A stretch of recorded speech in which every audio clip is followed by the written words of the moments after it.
Hello, everybody. Happy Saturday. What's up? Okay, so I don't know if you all know, but this morning when I got up, I get on YouTube and I see Ashley did a review on Love and Hip Hop. I'm like, what the hell? Am I missing something? So I go and watch it, and she says that they put an episode on the internet on what is it? Miss G. I'm gonna put the link below where you can go find the video. Either way it goes, the first episode has been put on blast, no commercial breaks on the internet, so there is basically no need to watch on Monday, but I think I will anyway, just so I could be on Twitter talking shit with everybody else. So yeah. So about Stevie J from Eve. I'm a big Eve fan. And her first, the second album or the first two albums had a lot to do with her relationship with him. I think they were married and he cheated on her, and then there was a release of a sex tape where she was like in a her, another girl, and a guy in a limo or some shit like that. I know y'all remember that shit when she had the blonde hair. Yeah, Pitbull in a skirt, making them hurt, hating daddy's dishing up dirt. You and me should just let this go. We never did take the time to try to hold on. I'm sick of that. You and me should just let this go. We never did take the time to try to hold on. I'm sick of that. Yeah. Eve made a song about it, and there was like a three-way skit on the first album, I think. Or the second album, I forget which one. But she was like, "You got me on three-way with this? Oh, so you trying to play me out? You got me on three-way with this? For real, dog? That's how we doing it? Man, whatever." Eve went off. It's my shit. Love you, Eve. It starts off with Mona Scott and her raspy cigarette smoking, coke drinking voice. Love and hip hop in Atlanta. It's not what you thought. The ballers and the bitches, the hoes and the tricks, trying all to make it to the top. And here is no exception. I don't know what she was saying, but whatever, y'all. Come on, y'all get the gist. So it basically starts with Mimi, who looks like Trina. She has been with Stevie J for 15 years. They have a 2-year-old daughter named Eva. Isn't that funny? What the fuck? He's well known. He's successful. He's worked with Diddy. He's worked with Jay-Z. He's worked with Mariah Carey, and he's worked with Eve. So he's worked with a lot of people. He's won, I think, 3 Grammys. The first scene is Mimi and Steve J, whatever you want to call itself, driving up to this house that looks like it's still in construction. I'm guessing like on the outskirts of Atlanta, Lithuania, Marietta, whatever. And she doesn't seem so surprised when he brings her to the house. She's just like, "Oh, this is cute. This is cute." And he's like, "You've been down for me all this time, and I know I put you through a lot of shit, but you've been down for me. So this is for you. This is for you and the baby, so that y'all can have somewhere to call home." And she's like, hold up, wait.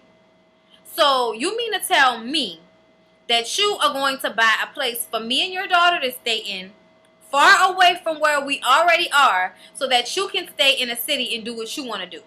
Now, you may not think that that's the right approach to take, but I think it was, because that's exactly what he's trying to do. He is trying to get her ass as far away from Atlanta as possible so that he can do his dirt and then go home and lay down with her whenever he feels like it, and that's the situation. And she's like, "I don't like that." And she's not even remotely bucked up about some gifts of a house in order for you to be able to fuck who you want to fuck and do whatever you want to do without me tripping out. And she's just like not in that frame of mind, which she shouldn't be. Y'all are in y'all 30s. Y'all too old for that type of shit. But either way it goes, in my head, what I would have done is I'd have been like, okay, that's how you want to handle it. I'd have been like, yes, buy the house, but I want the house in my name, and you can go ahead about your business. I would have had him coming when he wanted to come, stacking your money. Whenever he come, made sure he put some money in somebody's bank account, stacking your money. And then whenever you was tired of him and had you a little boo on the side, don't forget your little boo on the side, since he can do what he want to do. You don't have to tell him. It's not like he's telling you everything. But if you're going to stay in a relationship, at least be smart about it and get what you can get and get on your way. Because you do have a baby for him. Y'all are not married. You can get child support, of course, and that's probably why he don't want you to leave him, and that's why he's trying to put you into a house and all of that, because you the one with the baby for that ass. So that's buku money. We know how that roll. That's money for the next, 16 years of that little girl life. But to me, if I was her, I'd be, smart about that shit. That's fine. You can do whatever you want to do, boo. But it's going to be equal. Because to me, you can honestly see that this shit has not been, this shit has been going on for a long period of time. This shit ain't just happened. He been a hoe. Blatantly. And I mean, him and Eve's relationship was as public as you can get in the late 90s, early 2000s, with finding out about, the cheating and all that. She wrote a damn CD. Like, half of her CD is about their relationship. So, he been a dog. She says that she will let him know about the house. And he kind of gets the attitude, it's like, you being ungrateful. And it's like, no, I'm just not stupid enough to think that you buying this for me out the kindness of your heart because you want us to have a house. That's not why you're doing this. So don't come at me like I'm some dumbass broad that's going to take this shit and lay down like I'm a little puppy so you can go fuck around. No, not here. But yes, she stays and still deals with the shit. Like, I don't even understand. And then we get to Erica. And Erica is the baby mama of Lil Scrappy. She was with Lil Scrappy before he got famous. They were together. They had a kid. He started with Diamond. He was cheating on this girl, Erica, with Diamond. It was very public. She was hurt by it. She's a very beautiful girl. She's model beautiful. But in a confessional, whatever she had on, trash bag. That bang, trash bag. You covering up that beautiful ass bone structure. No, boo. When she was actually in the scene talking to him in the kitchen, she was gorgeous. I mean, her lips, her cheekbones. That's a pretty ass girl. She should be modeling, not being some, B-list rapper's baby mama. But surprisingly, Lil Scrappy is nice looking. Like, he got them teeth right and he all built and shit. He's nice looking. I mean, and then he seemed like a cool type of dude. So I like him. I think he's like the, the Jim Jones-esque that you didn't think you were going to like, but turned out that you really do. So, yeah, I like Lil Scrappy. So their relationship is basically, since Diamond cheated on Lil Scrappy with Soulja Boy, Soulja Boy tell him. Soulja Boy tell him. Swag, swag, swag, swag, swag. Y'all be watching Spoken Reasons? Swag, swag, swag, swag, swag, swag. That's my boy. I get down with him. Anyway, so he's basically, after breaking up with Diamond, because Diamond cheated on him with Soulja Boy, he's running back to baby mama. And, their whole relationship is that she does not trust him. And because of that, she's not very affectionate towards him. And because of that, he doesn't really want to commit himself to a relationship between the two of them because he feel like he's not getting what he needs. But at the same time, you f***ed over that girl in such a public, horrible way. How could you expect us to be affectionate, towards you? Every day is a reminder of how you left me for another bitch, and the only reason you here is because that bitch dogged you out. And they basically giving it a second go round. But I like them too. I like Erica so far. So then we get to K Michelle. K Michelle is a singer who looks like Shauna. Remember, I was getting some head. I was getting some head. Getting some head. All right, so that's what she looks like to me. But she's cute. She seems like a little cool chick or whatever. And she basically, her story is that she's a singer trying to make it. She had a record deal with Jive Records that she got through a boyfriend who, from what I understand, is Memphis Bleak, or whoever the dude is that's married to Lil Wayne ex-wife, Antonia Carter. He got her that record deal, and then their relationship went south. And when their relationship went south, so did her record deal. And now she's just trying to get back on her feet. And she's singing her heart out in the studio. And this girl can sing. And I would buy her stuff. I like her swag. She seems like a more talented Keisha Cole. Don't get me wrong. Keisha Cole can sing, but she does not have the voice that girl has. Sorry. If I hurt your feelings, my bad. Ariane and Mimi, who are meeting up. Ariane is very beautiful. Got this short haircut, nice bone structure, brown skin. Seems like a sweetheart so far. she and Mimi have been best friends for a long time, so she has seen everything that asshole Stevie J has taken Mimi through, and she just doesn't understand it. She's like, what is it? Like, is it the dick? Like, what is it? And Mimi's like, boo, ain't no dick gonna make me be doing backflips like I'm doing for this nigga. And I think that's because she's in love with him. He's the father of her kids. And she says when it's good, it's really, really good. Which I can understand. He got money. He seemed like he's charming. And the D probably does not hurt at all. So I'm, that being the father of her kid, like, that's a big deal to women, especially when it's your one and only child. So I think that she loves him very deeply and is trying to deal with these things instead of realizing that it's never going to be what she wanted to be. And her friend feels like you need to let it go because he doesn't treat you how you deserve to be treated. He's an asshole, and he is. And, her friend Ariana starts crying. And it's like, bitch, don't be crying. Y'all been going through this for so long. Don't be crying for this hoe. Because if she wants to put herself through that pain, then let her put herself through that pain. I don't know about everybody else, but I think when you hit your 30s, this type of bullshit should not continue to happen. That should be a point in your life when you are like, okay, if you're not gonna be how I want a relationship to be, if you're not gonna meet me halfway, fuck you. I don't have time for that. I don't have time for that. Oh, and Ariane also says that she doesn't think that Stevie J respects women. And I didn't understand why she went so broad as to say women until I saw the rest of the episode. So we get to Stevie J at the studio. And because Ariane, they like closed the scene between Ariane and Mimi with her asking, do you know where he is right now? And Mimi was like, he's probably at the studio. We get to the studio and some hoochie hole looking chick gets out of a car and the booty shorts are going and she's walking into the studio. She gets in the studio and it is a transgendered Rihanna impersonator. I'm sure of it. And she has this awful accent that I don't even know. I have to watch it some more before I can replicate that accent because that accent is horrible. It's like, I don't know. I don't know how you can, fat. I don't know how you can, I don't know how she talks like that. I don't know. The shit just sounds horrible. And you would think that she's pretty, but she looks kind of hard. And she's a stripper. And she dresses like a stripper. She dresses like a hoe. But I think this is a situation where he thinks he's playing her and she's really playing him. That's what I think it is. Because to me, when you go to the studio in hoe clothes, you trying to fuck for studio time. That's basically what it looked like to me. And he is basically holding her hands and telling her how awesome she is, how great she is. And she's like, it's not just about the sex, with her fake boobs. And you can see the dents on the inside of the boob. It's horrible, y'all. I'm going to insert a picture of this, so don't trip. He don't just fuck my, my body. He fuck my brain, He fuck my brain. Bitch, you are blowing mine right now. You are just blowing my mind.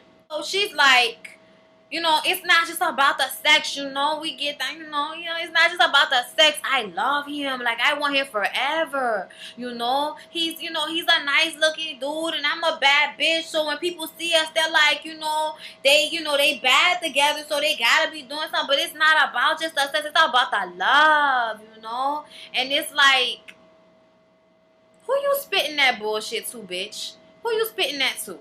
Because if Stevie J was just some regular ass club promoter that wasn't on his money like that couldn't do nothing for you but get you a meeting with another motherfucker, you would not be all on his dick like that. So stop that bullshit. Mimi, on the other hand, looked like she really loved this and is down for him.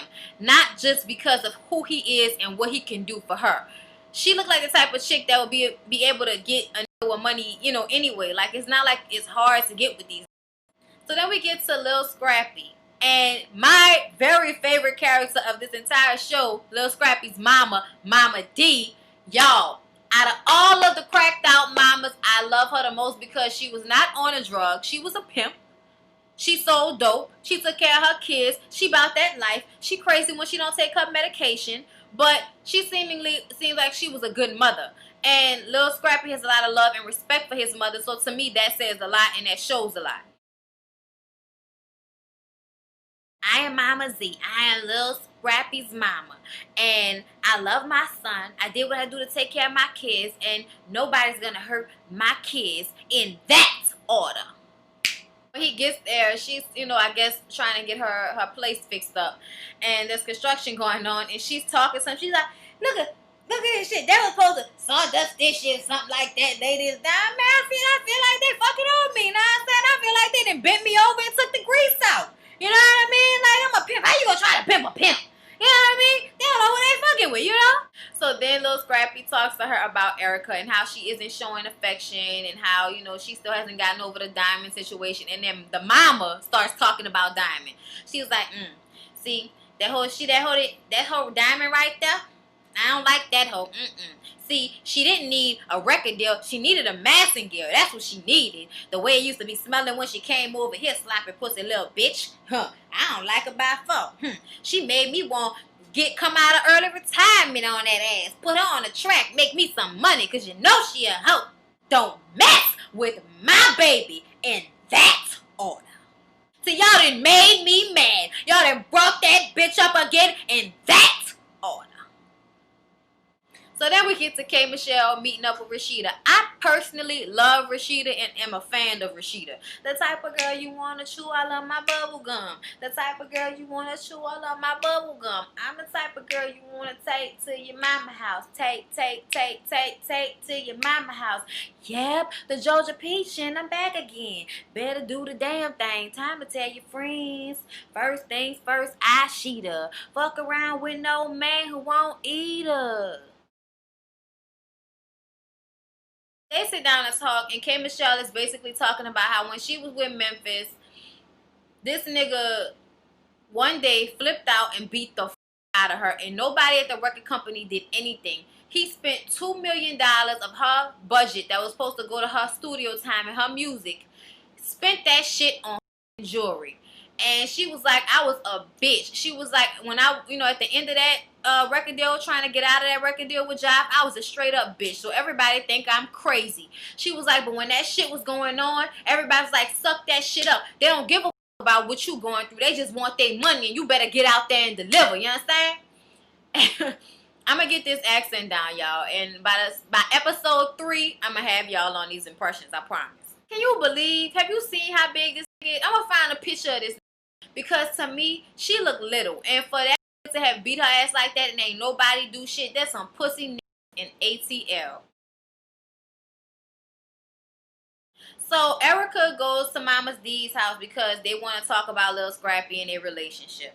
And she basically starts telling her, look, I'm a black woman. I'm talking to you. I'm about to rap to you. I'm trying to tell you that you want that man. You're going to have to, you're going to have to show him a little affection. You're going to have to give him a little love. You know what I mean? I know you had a mama that was a crackhead and she ain't raised you right and didn't give you the love that you needed. But you're going to have to show that to this man if you want this man.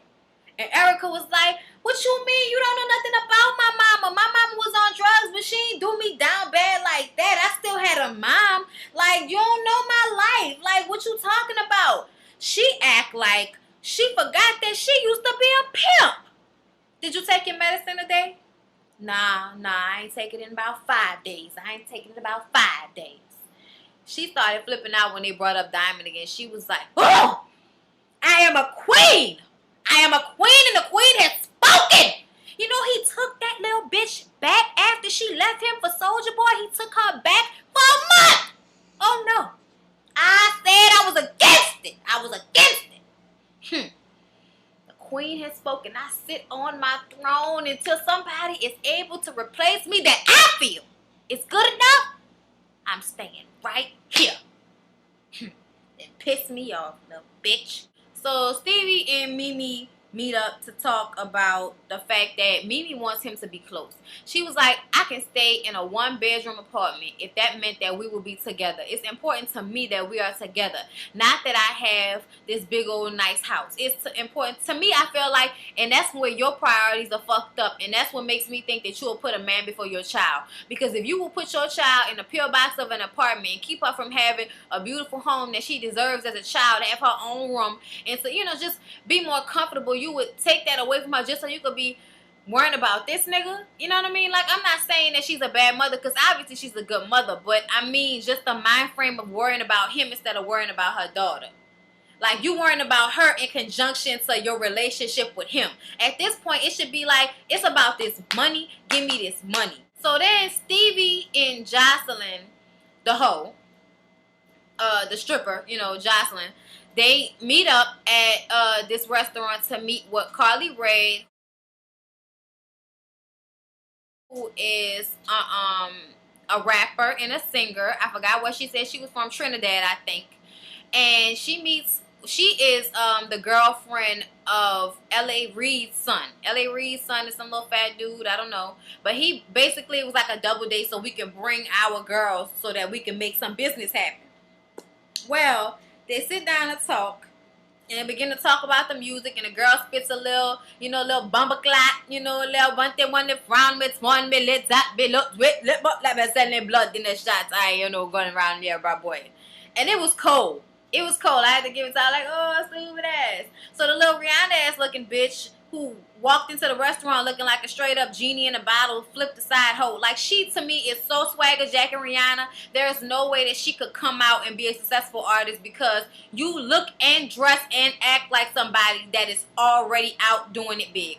You can't duplicate it. And if she would come out, to me, that would be like a duplication of what's already out there. And that's Rihanna. So sit that shit down, Stevie J. That hoe ain't about to make nobody no billions of dollars. The only people that's gonna be making billions of dollars off of her ass is VH1. So stop that shit. So while they're sitting there having this conversation, you know, the girl, Carly Rae, is basically saying, you know, I really want to do this. I really want to work with you. I will sleep in the studio, whatever it got to happen. And, you know, the girl was like, Jocelyn is like, you know, I will be right there with you, mommy. What about y'all think us making this a foursome and us doing it together? Like, how do we look together? And then they stand up and start showing their asses in these little hoochie ass outfits they got on. All I can think of is this is the most unprofessional bullshit I've ever seen in my life. Like, these hoes are on some major hoe shit, and these niggas are not playing about it. Like, they really on some hoe shit. And that's the thing that pissed me off. As a person that's been in that environment, being in studios and all of that shit, it's always a thing with producers that if you want to work with them, you have to give up some kind of head, some hand jobs, some extra hugs and kisses, some pussy, something. And I was never that type of bitch. It's not gonna happen. If it's not meant for me to do it the right way, it's not meant for me to do it. I'm not compromising myself. I have to look at myself in a fucking mirror regardless of whether I get a record deal or not. And the life is just never sure. It's never sure enough to me in order to put myself in a position like that to feel uncomfortable. And to me, that's exactly what these young chicks do. They get in front of these dudes and basically put their pussy on a platter for studio time. And it's just uncomfortable, and I don't like it. And I just didn't like that aspect of that whole conversation. By all means, if that's what you feel comfortable with, grind till you die, man. Grind. Do it whatever. That's what you want to do. But for me, I just couldn't do that. And I hate the way it's done so that it's expected when any woman walks into a studio. That's what's expected. I'm not going to do it, so don't expect it from me. Y'all should motherfucking mind. So then they make a toast. And when they make the toast, this is when Jocelyn talks too much and basically steps out of her place as a side hoe. First of all, he should have never brought her to this business meeting because you're presenting her like a side hoe at a business meeting. It just don't look right. So she says, you know, I gotta look in your eyes, daddy, when we do this toast. I gotta look in your eyes because you know what they say, if I don't look in your eyes, then it's gonna be 7 years of bad sex, you know. And everybody bust out laughing, da da da da, kiki ka ka ka, you stupid bitch. And he didn't even realize that she was basically throwing that at Carla so that Carla could see what was going on, because Carla was asking herself, is he trying to come at me on some music shit or he trying to fuck with me?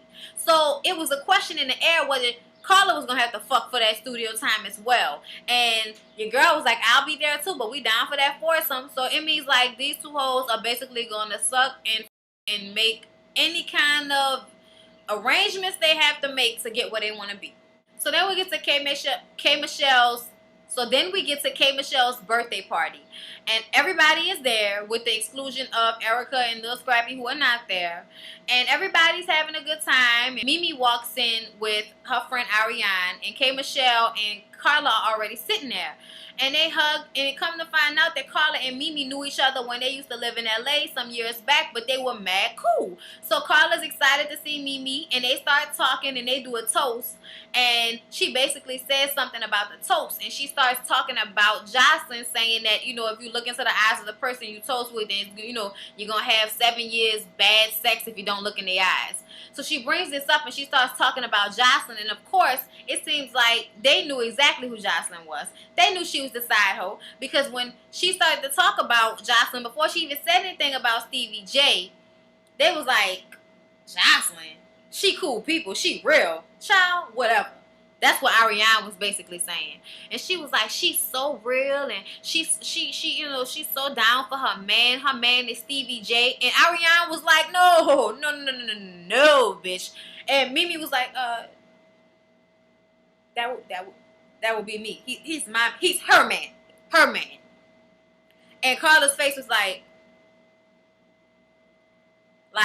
damn, I fucked up. Ooh. But she didn't seem like the type of bitch that was about to back down from her words at all.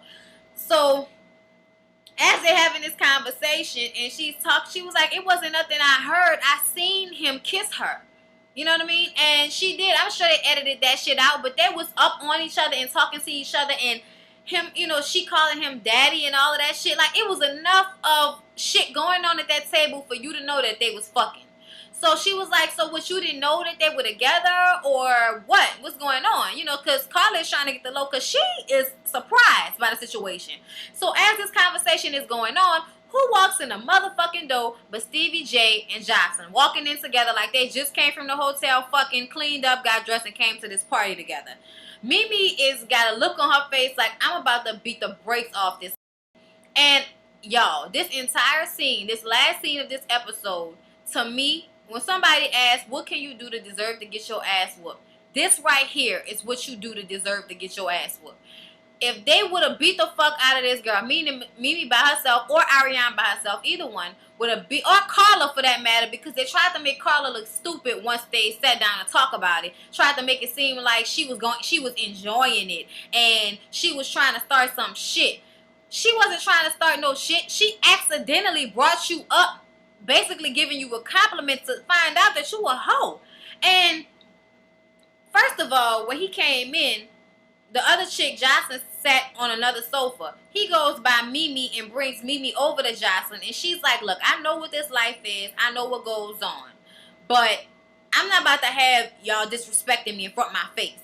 And Jocelyn was like, you don't trust him? I mean, he's your man. You don't trust him? I mean, until you catch us doing anything, you can't tell me anything. I mean, we about going to the studio making this money. You know, I don't even understand what the problem is. Like, you can't say nothing to me unless you've seen it, you know? And she was talking to Carla, and she was like, you enjoying this. And he co-signing and shit. So they basically in cahoots together.